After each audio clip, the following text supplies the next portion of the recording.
रजीम बिस्मिल्लाहिर्रहमानिर्रहीम। मेरा नाम इम्तियाज़ अहमद शेख है। मेरी duty government SSC primary school Doba में है,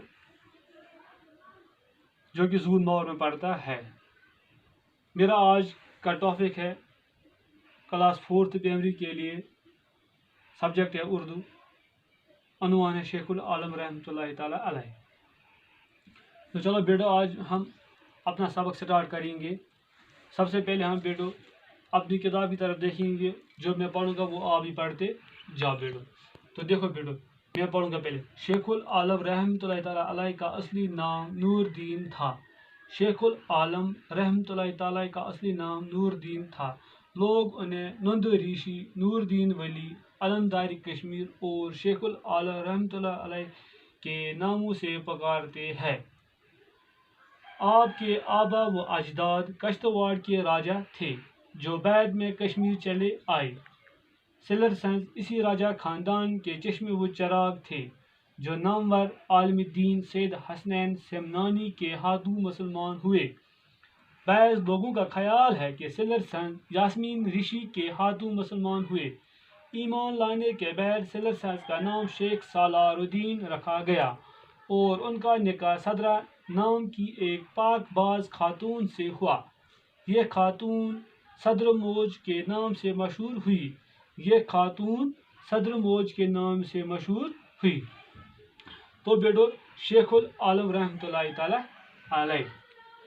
शेखुल आलम रहमतुल्लाहि ताला अलैह का असली नाम क्या था बेटो?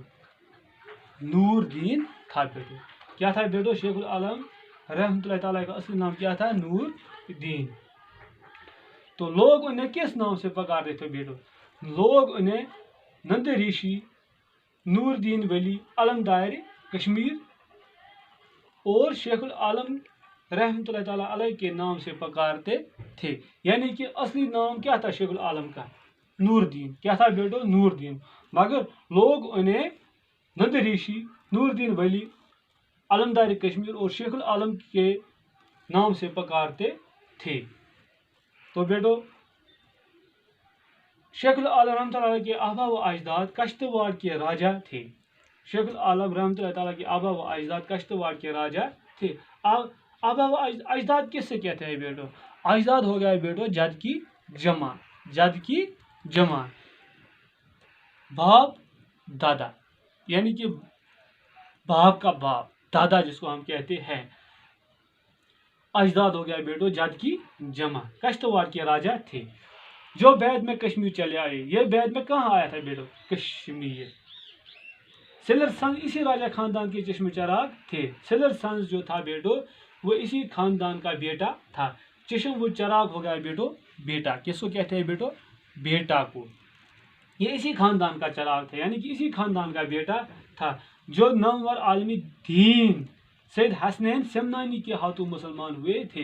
ये किसके हाथों मुसलमान हुआ था बेटो? सैयद हसनैन समनानी के हाथों मुसलमान हुआ था बेटो। बैज़ लोगों का ख्याल ये भी था बेटो, आगे लोगों का ख्याल ये भी था कि सिलर संस यास्मीन ऋषि के हाथों मुसलमान हुआ था। यानी कि बैज़ लोगों का ख्याल बेटो ये भी था कि जो सिलर संस था, ये यास्मीन ऋषि के हाथों मुसलमान हुए। मगर ईमान लाने के बाद सिलर संस का नाम चेंज हो गया, तब्दील हो गया बेटो। उसका नाम शेख सालारुद्दीन रखा गया। यानी कि ईमान लाने के बाद बेटो सिलर संस का नाम चेंज हो गया, तो उसका नाम क्या रखा गया? शेख सालारुद्दीन रखा गया। और उसका निकाह भी हो गया। निकाह उसका हो गया सदरा नाम की एक पाकबाज औरत। सदरा नाम की एक औरत से उसका निकाह हुआ, जो नेक सीरत औरत थी। ये खातून सदर मौज के नाम से मशहूर हुई। ये खातून बाद में सदर मौज के नाम से मशहूर हुई।